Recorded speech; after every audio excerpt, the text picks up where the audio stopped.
sur l'histoire de son frère, la vraie vérité. Depuis qu'ils nous ont fait ça. Ce livre, depuis qu'ils nous ont fait ça, qui est en vente. Bonjour à tous, alors moi c'est Aurélie, je suis la sœur d'Angelo, Angelo Garand. Mon frère il a été tué le 30 mars 2017. Et mon frère il a été tué par une antenne du GIGN. Angelo il avait 37 ans, Angelo il avait 3 enfants. Le 30 mars 2017, c'est une antenne du GIGN qui vient chercher mon frère sous prétexte qu'il n'était pas retourné en prison après une journée de permission. On fait partie des gens du voyage, alors on nous envoie le GIGN à nous.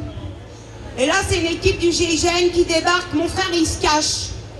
Il se cache et ils étaient prêts à repartir. C'est merde, ils ne l'avaient même pas trouvé, Angelo.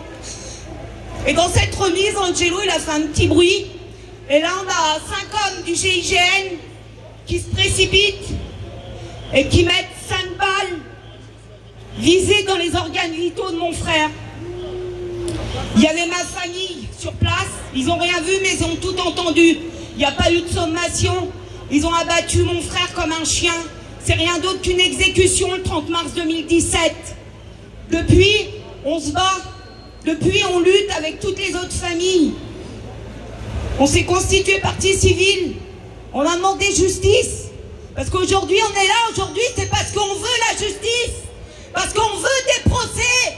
Parce qu'avoir un procès dans une affaire de meurtre, c'est un droit. Aujourd'hui, on n'est pas que là dans la rue pour pleurer nos morts. On est là pour avoir nos droits. La justice, c'est-à-dire que quand un homme tue un autre homme, il doit répondre de ses actes criminels. Viser les 5 organes vitaux de mon frère. Angelo, il avait des enfants. On s'est battu, on n'a pas eu justice, on a eu des non-lieux. La justice française nous a balayés en 3 ans. En 3 ans, on a passé les 3 étapes, en fait, jusqu'à la Cour de cassation. Ils ont appliqué l'article de loi aussi, L435, sous prétexte de légitime défense. Parce que, soi-disant, Angelo aurait attaqué 5 hommes du GIGN avec un couteau. Angelo, il aurait pris des coups de taser. Mon frère, il serait resté debout à les malmener. En tout cas, nous, on sait la vérité. On n'a pas eu justice, mais aujourd'hui, je suis là. C'est pour Angelo, c'est pour toutes les victimes. C'est pour que toutes les autres victimes, ils aient le droit à avoir un procès, une vraie justice. Et je suis là pour Angelo, pour la vérité, pour dire la vérité. C'est une exécution. L'État tue. L'État français, c'est un État terroriste. C'est tout ce que c'est. Alors, on continue, on continuera, et nos enfants reprendront derrière. On n'oublie personne, et on continue pour tout le monde, pour la justice, pour la vérité, et pour continuer à vivre. Parce que imaginez-vous nos parents ce qu'ils vivent. Nous, on est des sœurs aujourd'hui, mais imaginez nos parents ce qu'ils vivent. Imaginez les enfants de mon frère ce qu'ils vivent. Ils ont tué mon frère, mais ils ont tué toute ma famille. Mais on va les étouffer à coups de vérité comme ils ont étouffé plein de victimes aussi. Voilà. On n'oublie pas, on pardonne pas.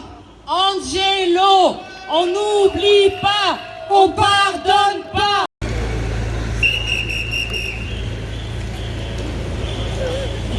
Bonjour tout le monde. Je m'appelle Awa Gueye. Je suis la sœur de Babacar Gueye. Je viens de Rennes. Mon petit frère Babacar, pardon, excusez-moi, je vais aller.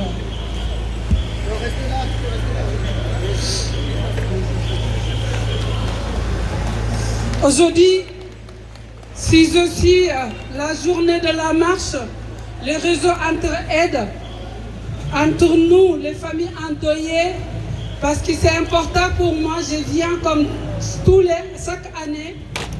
Babacar, c'était mon petit frère. Il avait 27 ans. Qu'est-ce qui s'est passé le 3 décembre 2015? Mon petit frère Babacar, il faisait une crise d'angoisse. C'est son ami. Son ami, il a appelé les pompiers pour avoir aide. C'est là-bas qu'ils sont embarqués en mode de guerre, sans chercher à aider mon petit frère Babacar. Ils ont tiré sur Babacar 5 balles 100 fois.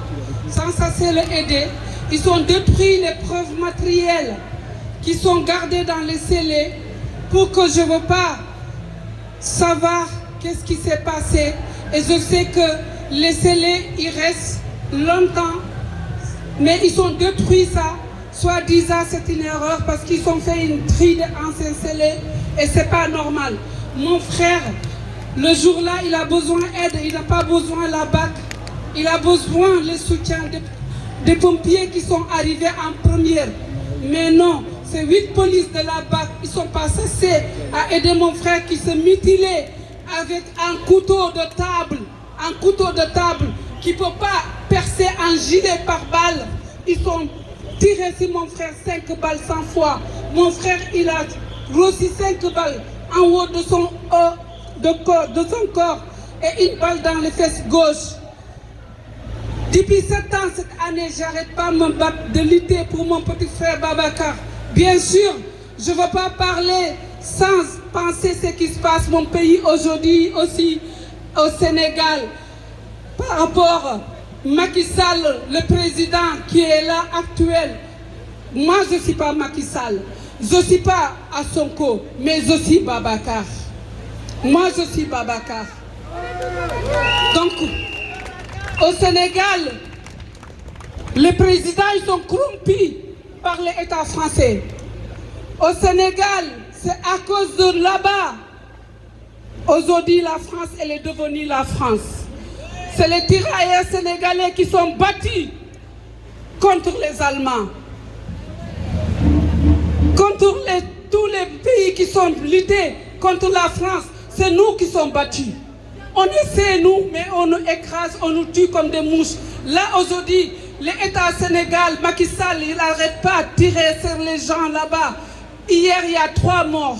Il y a 3 morts. Il y a 3 morts là-bas. Moi, je suis là, mais je suis Babacar. Parce que c'est la même police qui nous tue, c'est la même police qui nous assassine. Ils sont tous pareils. Merci. Pas ici, pas terre. Babacar, on n'oublie pas, on pardonne pas. Babacar, on n'oublie pas, on pardonne pas. Justice pour Babacar. Justice pour Babacar. Justice pour Babacar. Justice pour Babacar. Je vais le dire pour que vous l'entendiez tous. Elle est pour les premiers et les premières concernées. On a un jour dans l'année. Et c'est cette date-là. Elle est pour nous, elle est pour vous, pour toutes ces victimes d'État. Et pas pour quoi que ce soit d'autre. Ce 18 mars, il est à vous, il est à nous. Tous ensemble, hey, hey. Tous ensemble, hey, hey. Tous ensemble, hey, hey. Tous ensemble, hey. Un triptyque répressif avec d'un côté la surmilitarisation coloniale et les violences racistes que nous subissons depuis des décennies. De l'autre, les millions d'euros dépensés chaque année par la municipalité pour accentuer le contrôle de sa population. Enfin, l'arrivée des Jeux Olympiques et de son arsenal technologique et sécuritaire dont nous serons les premiers cobayes et qui répond de façon à peine implicite à l'ambition de nettoyer les quartiers populaires. Pour résister ensemble, pour défendre nos droits et dénoncer les légitimités de ces violences d'État, nous avons créé ce collectif de lutte contre les violences policières à Saint-Denis. Nous aiderons les familles de victimes, les familles et les proches à se défendre et à faire valoir leurs droits. Nous créerons du lien avec les habitants de Saint-Denis afin de nous instruire de nos droits face aux abus de la police, de nous organiser collectivement pour combattre les politiques sécuritaires et répressives et de créer localement un rapport de force pour nous faire entendre et faire cesser les pratiques abusives.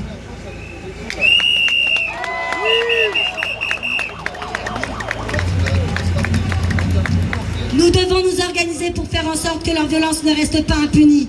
Nous devons nous organiser parce que eux, ils s'organisent. Nous devons nous organiser parce que nous ne pouvons compter que sur nous-mêmes quand eux, les institutions, ont les institutions pour les protéger. Merci à tous. Pas de justice! Pas de justice! Pas de justice! Pas de justice!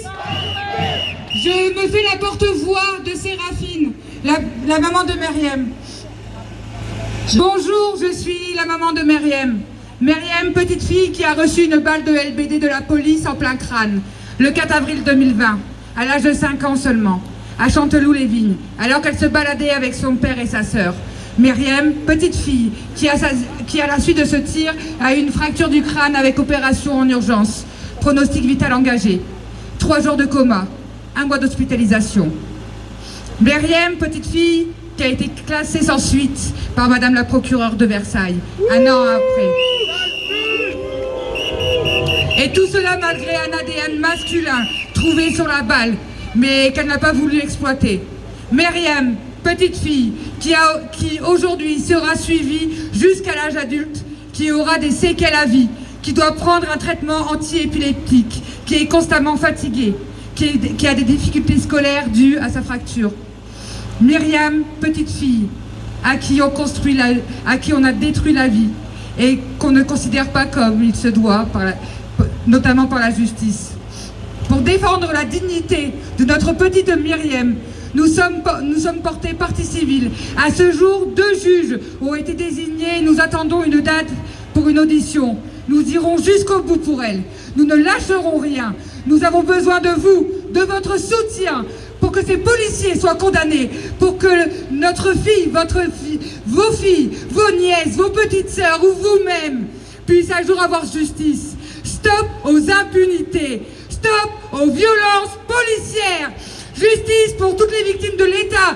Justice pour Myriam. Justice pour Myriam. Justice pour Myriam. Justice pour Myriam. Justice pour Myriam. Justice pour Myriam. On va avancer. Pas de justice. Pas de paix. Pas de justice.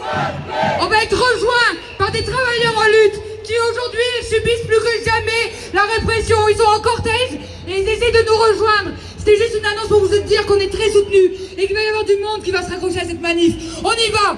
Pas de justice. Pas de justice.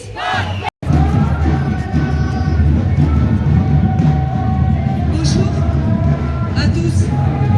Je suis Valérie, la maman de Yanis, de Justice et Vérité pour Yanis.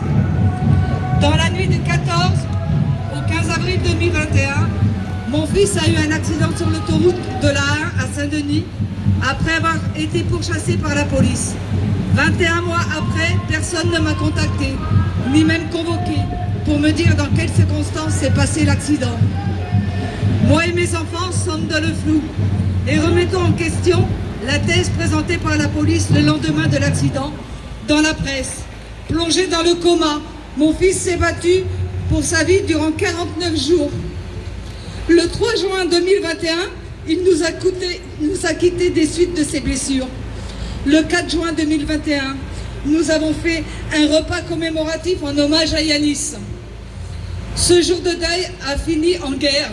La police est intervenue à 21h05 pendant que toutes les familles rentraient chez eux.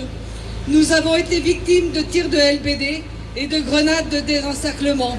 Noyé sous les gaz, mon fils de 17 ans à l'époque a eu la main écrasée car un policier a shooté dans une porte alors que sa main se trouvait là. Des jeunes du quartier mineurs et majeurs ont été arrêtés. Tous les habitants du quartier de la Plaine Saint-Denis venus rendre hommage à Yanis le 4 juin 2021 ont été horrifiés par le comportement de la police et par ce qu'il s'est passé dans notre quartier. Une plainte a été déposée à l'IGPN concernant cette veillée.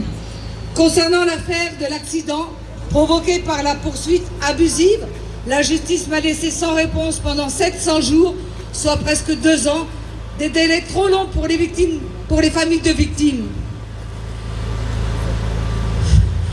Trop long pour permettre le deuil, et c'est grâce à la mobilisation des personnes, des soutiens, mais aussi l'action de mon nouveau avocat qui fait bouger les choses. Cette semaine, j'ai été reçu par le doyen des juges. J'attends donc l'ouverture d'une instruction pour obtenir la vérité sur l'accident de mon fils, afin de lui rendre justice.